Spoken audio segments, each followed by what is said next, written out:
નમસ્તે વિદ્યાર્થી મિત્રો, મેં Nikhil Solanki, commerce faculty FR faculty representative. આ વિડીયોની અંદર હું ફર્સ્ટ યર બીકોમના વિદ્યાર્થીઓ માટે ખૂબ જ ઇમ્પોર્ટન્ટ ઇન્ફોર્મેશન આપવા જઈ રહ્યો છું, તો એન્ડ સુધી જરૂરથી જોજો. પહેલાં તો હું જણાવી દઉં કે આ વિડીયોની અંદર શું શું હું મેન્શન કરવાનો છું. પહેલાં તો જે ફર્સ્ટ યર બીકોમના વિદ્યાર્થીઓ માટે નવી પેપર સ્ટાઇલ આવી છે, એ પેપર સ્ટાઇલ કઈ રીતની છે તે મેન્શન કરીશ. સાથે સાથે જે ટાઈમ ટેબલ ડિક્લેર થયું છે તે ટાઈમ ટેબલમાં એક 18 તારીખના ટાઈમ ટેબલની અંદર 2 પેપર લેવાના છે. તે કેમ 2 પેપર લેવાના છે તે પણ આ વિડીયોની અંદર જણાવવામાં આવશે. સાથે સાથે બીજી ફર્સ્ટ યર બીકોમના વિદ્યાર્થીઓ માટે ઇમ્પોર્ટન્ટ અપડેટ આ વિડીયોની અંદર આપવામાં આવશે. તો આ વિડીયો એન્ડ સુધી જરૂરથી જોજો. તો વિદ્યાર્થી મિત્રો, પહેલાં તો ફર્સ્ટ યર બીકોમના વિદ્યાર્થીઓ માટે જે ટાઈમ ટેબલ ડિક્લેર થયું છે તેની પહેલાં વાત કરીએ. આપણે જે પેપર સ્ટાઇલ આવી છે તે આ વર્ષે ન્યૂ એજ્યુકેશન પોલિસી પ્રમાણે ડિક્લેર કરવામાં આવી છે, જેમાં જે પેટર્ન છે તેને CCE કહેવામાં આવે છે. તો CCE નું ફૂલ ફોર્મ છે કન્ટિન્યુઅસ કોમ્પ્રેહેન્સિવ ઇવેલ્યુએશન. તો વિદ્યાર્થી મિત્રો, જે ફર્સ્ટ યર બીકોમના વિદ્યાર્થીઓ માટે જે નવી પેપર સ્ટાઇલ છે તેની અંદર હું જણાવી દઉં કે તમારા જે પેપર છે એ પેપરમાં તમને પહેલાં તો 2 ક્રેડિટ હોય છે. અમુક સબ્જેક્ટના ક્રેડિટ 4 ક્રેડિટ છે અને અમુક સબ્જેક્ટની ક્રેડિટ 2 ક્રેડિટ છે. તો જે સબ્જેક્ટની ક્રેડિટ 4 ક્રેડિટ છે તે પેપર તમારું ઇન્ટરનલ એક્ઝામ તેની 50 માર્કની થશે, અને જે પેપરની ક્રેડિટ 2 ક્રેડિટ છે તે પેપરના માર્ક 25 માર્ક રહેશે. તો વિદ્યાર્થી મિત્રો, ફરી એક વખત, જે પેપરની ક્રેડિટ 4 ક્રેડિટ છે તેવા પેપરના માર્ક ઇન્ટરનલમાં 50 માર્ક, એવી જ રીતે એક્સટર્નલમાં પણ 50 માર્ક. સાથે સાથે જે પેપરની ક્રેડિટ 2 ક્રેડિટ છે તે પેપરના ઇન્ટરનલમાં પણ 25 માર્કનું આવશે અને એક્સટર્નલ પણ 25 માર્કનું આવશે. તો એ જ હતું, જેમાં 4 ક્રેડિટવાળા પેપરનું જે તમારું ઓવરઓલ ટોટલ તમે કરશો, એટલે કે ઇન્ટરનલ અને એક્સટર્નલનું ટોટલ કરશો તો 100 માર્ક થશે. એવી જ રીતે જે 2 ક્રેડિટવાળા સબ્જેક્ટ છે તેનું ટોટલ તમે કરશો તો 25 અને 25 એટલે કે 50 માર્કનું ટોટલ પેપર થશે. હવે આ પેપર સ્ટાઇલની અંદર તમારી ઇન્ટરનલમાં 3 ફેઝમાં તમારી એક્ઝામ લેવામાં આવશે, જેમાં હું જણાવી દઉં કે ફર્સ્ટ ટેસ્ટ તમારે 15 માર્કના MCQ પૂછવામાં આવશે.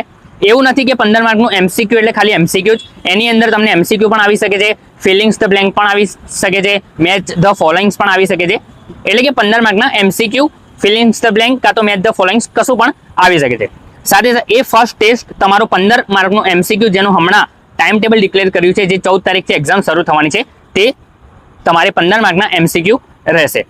પછી સેકન્ડ ટેસ્ટ તમારે આવશે, એ પણ 15 માર્કનું રહેશે, જેની અંદર તમને શોર્ટ ક્વેશ્ચન, એટલે કે 1 માર્કના 2 માર્કના તમને શોર્ટ ક્વેશ્ચન પૂછવામાં આવશે, જે તમારે લખવાના રહેશે. અને જે થર્ડ ટેસ્ટ આવશે એ 20 માર્ક્સના રહેશે, જેની અંદર તમારે ડિસ્ક્રિપ્ટિવ લખવાનું આવશે. એટલે એમાં તમને ક્વેશ્ચન પૂછવામાં આવશે અને તેમાં કોઈ પણ ટાઈપનું MCQ કે ફિલિંગ્સ ધ બ્લેન્ક એવું નહીં હોય, તમને ડિસ્ક્રિપ્ટિવ લખવામાં આવશે. તો આ રીતે તમારું ઇન્ટરનલ એક્ઝામ થશે. જેવી રીતે વાત કરી કે 4 ક્રેડિટવાળા જે સબ્જેક્ટ હશે તેના 50 માર્ક અને જે 2 ક્રેડિટવાળા હશે તેના 25 માર્ક રહેશે. હવે જે રીતે વાત કરું, આ જે મેં તમને જોઈને બતાવી રહ્યો છું, જે PDF ફેકલ્ટી ઓફ કોમર્સ તરફથી ડિક્લેર કરવામાં આવી છે, એ PDF પ્રમાણે હું તમને બતાવી રહ્યો છું. તો એ જે મેં તમને કીધું કે 15 માર્કના MCQ, 15 માર્કના શોર્ટ ક્વેશ્ચન અને 20 માર્કનું ડિસ્ક્રિપ્ટિવ આવશે. હવે આ જે 2 ક્રેડિટવાળા જે સબ્જેક્ટ છે એમાંથી એક ઓપ્શનલ સબ્જેક્ટ છે, અને બીજું એક તમારે પેપરમાં 2 ક્રેડિટવાળું તમારું જે ટાઈમ ટેબલ હશે તેની અંદર લખેલું હશે 2 ક્રેડિટ સબ્જેક્ટની સામે, તેમાં તમારે 15 માર્કના MCQ નહીં પરંતુ 10 માર્કના જ MCQ પૂછવામાં આવશે. એટલે હવે આ જ વિડીયોની અંદર હું કન્ટિન્યુ કરી રહ્યો છું કે જે ટાઈમ ટેબલની અંદર જે 18 તારીખે જે 2 પેપર બતાવવામાં આવ્યા છે, એ 18 તારીખે 2 પેપર લેવામાં આવશે.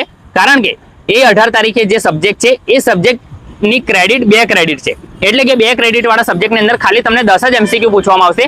એટલે એ લોકોએ એક જ દિવસની અંદર 2 પેપર લેવામાં આવશે. તો વિદ્યાર્થી મિત્રો, જે તમારે 18 તારીખમાં જે પેપર છે એ તમને એનું નામ પણ કહી દઉં, fundamentals of English and communication, અને બીજું છે essential skills four banking.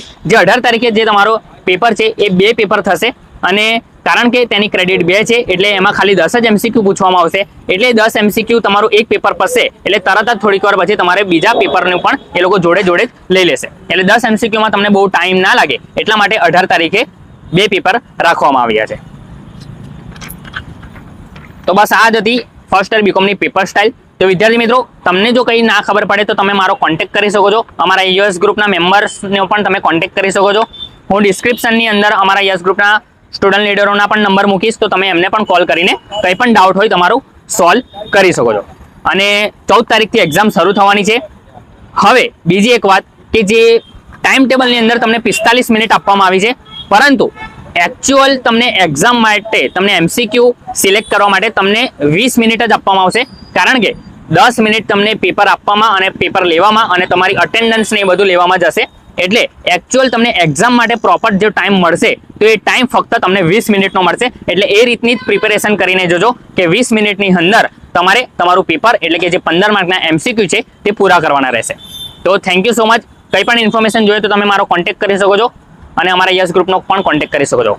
Main important વાત વિદ્યાર્થીઓને હું જણાવી દઉં કે જો કોઈ વિદ્યાર્થી ઇન્ટરનલ એક્ઝામ નહીં આપે તો પછી તે વિદ્યાર્થીને એક્સટર્નલ એક્ઝામમાં બેસવા દેવામાં નહીં આવે.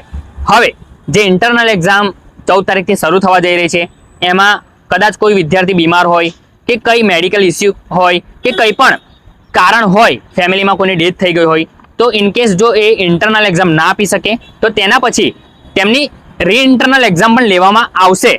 પણ જો તે રીઇન્ટરનલ એક્ઝામમાં પણ એક્ઝામ આપી નહીં તો પછી તેને એક્સટર્નલ એક્ઝામમાં બેસવા દેવામાં નહીં આવે. એટલે હું જણાવી દઉં કે ઇન્ટરનલ એક્ઝામ દરેક વિદ્યાર્થીઓ આપો અને તમારા મિત્રોને પણ કહેજો કે ઇન્ટરનલ એક્ઝામ મિસ ના કરે, કારણ કે જો ઇન્ટરનલ એક્ઝામ નહીં આપે તો તમારું રિઝલ્ટ જનરેટ નહીં થાય. તમારું રિઝલ્ટ જનરેટ નહીં થાય એટલે તમને એક્સટર્નલ એક્ઝામમાં બેસવા દેવામાં નહીં આવે, જેના કારણે તમારું 1 વર્ષ પણ બગડી શકે તેમ છે. માટે શક્ય હોય તો બધા જ ઇન્ટરનલ એક્ઝામ ફરજિયાત બધાને આપવાની જ રહેશે. અને બીજું કંઈ પણ કામ હોય તો તમે અમારો કોન્ટેક્ટ કરી શકો છો. હું Nikhil Solanki, commerce faculty FR faculty representative. Thanks.